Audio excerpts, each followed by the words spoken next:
Boker Tov, il est 8h, heure de Jérusalem, 7h, heure de Paris. C'est l'heure du premier journal d'information ce matin sur Studio Qualité, un journal relayé sur les ondes de Radio J. Et nous commencerons ce journal d'emblée par un nouvel acte antisémite gravissime qui a été commis cette fois en Argentine. Le grand rabbin d'Argentine, Rav Gabriel Davidovich, a été sauvagement agressé la nuit dernière à son domicile.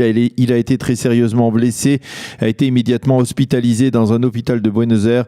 La communauté juive argentine a publié un communiqué exprimant son inquiétude face à cette violence antisémite. Selon l'enquête de la police et les témoins, les agresseurs savaient pertinemment qu'ils s'en prenaient au grand rabbin d'Argentine et ils le lui auraient dit. Après avoir pénétré à son domicile, ils l'ont insulté et l'ont frappé. Ils ont également agressé son épouse, l'ont attaché et ont volé des objets de valeur dans ce domicile du grand rabbin d'Argentine avant de s'enfuir. Cet acte antisémite violent se rajoute à une longue liste d'actions antisémites recensées ces derniers jours en Argentine, mais également en Europe et aux États-Unis. Il faut souligner qu'il y a quelques jours, un cimetière juif argentin avait été profané. Le conseil d'administration de l'agence juive qui se réunit actuellement à Jérusalem a débattu hier de la résurgence de l'antisémitisme en Europe et ailleurs. Le président de l'agence juive, Yitzhak Herzog, a déclaré que du point de vue de l'antisémitisme, le peuple juif se trouvait dans la période la plus sombre de son histoire depuis la Shoah. Nous devons unir nos efforts et travailler avec les gouvernements des pays concernés par cette résurgence de ce fléau, a déclaré donc le président de l'agence juive.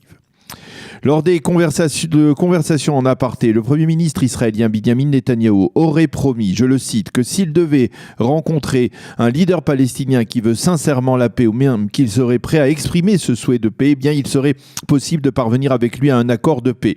Cette déclaration s'inscrit dans le contexte des révélations faites hier par le conseiller du président américain Donald Trump au Proche-Orient, Jared Kushner, qui est également, vous le savez, son gendre. Dans une interview à la chaîne Sky News en arabe, Kushner, qui a entamé hier une tournée dans les pays sunnites modérés du Proche-Orient, a affirmé que le plan de paix américain allait tracer les frontières d'un État palestinien, qu'il allait détailler des solutions dans les grands dossiers au cœur du conflit comme Jérusalem et les réfugiés palestiniens, et que l'administration américaine aspirait à un seul et même leadership palestinien en Cisjordanie et dans la bande de Gaza. Kushner a précisé que ce plan de paix allait être détaillé et présenté au lendemain des élections législatives en Israël. Les déclarations de Kushner ont provoqué de très vives critiques de la part du leader de la nouvelle droite israélienne, Naftali Bennett, qui affirme et qui se dit convaincu que Donald Trump et Binyamin Netanyahou ont conclu un deal entre eux, un deal selon lequel le plan qui sera présenté au lendemain des élections reconnaîtra la création d'un État palestinien et pour qu'il ne soit pas rejeté par l'État d'Israël, le Premier ministre Binyamin Netanyahou formera au lendemain des élections un gouvernement non pas avec ses partenaires traditionnels de la droite nationaliste, mais plutôt avec l'alliance Gantz-Lapid. Bennett a appelé l'électorat nationaliste à voter donc pour sa propre formation afin de lui permettre de contrecarrer les projets du Premier ministre.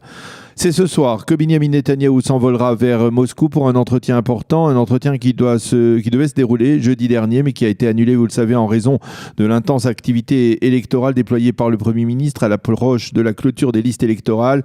Au cours de cet entretien, il sera essentiellement question des opérations militaires israéliennes contre les forces iraniennes en Syrie. Les Russes exercent actuellement des pressions sur Israël afin qu'il réduise considérablement le volume de ses actions contre les bases iraniennes en Syrie. La commission électorale centrale pourrait invalider la candidature du général de réserve Tal Russo qui figure en seconde place dans la liste électorale travailliste.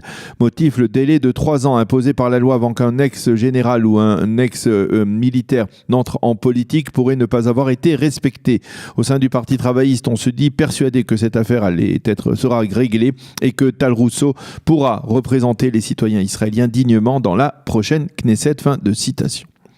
La Grande-Bretagne a décidé de mettre hors la loi l'ensemble du mouvement Hezbollah, à savoir tant sa branche armée que sa branche politique, et de placer le mouvement chiite en entier dans sa liste des organisations terroristes. Selon le ministre britannique de l'Intérieur, il n'est pas possible de faire une distinction entre les deux branches du mouvement terroriste.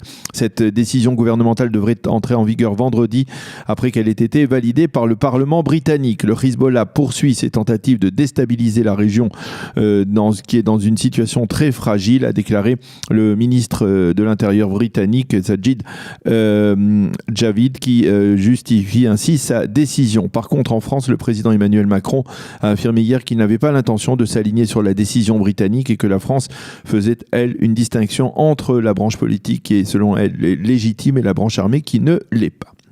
La météo pour terminer, retour massif de l'hiver en Israël avec un temps couvert, des pluies éparses qui s'intensifieront dans le courant de la journée sur l'ensemble du territoire israélien. Les températures seront en baisse constante au cours des prochains jours.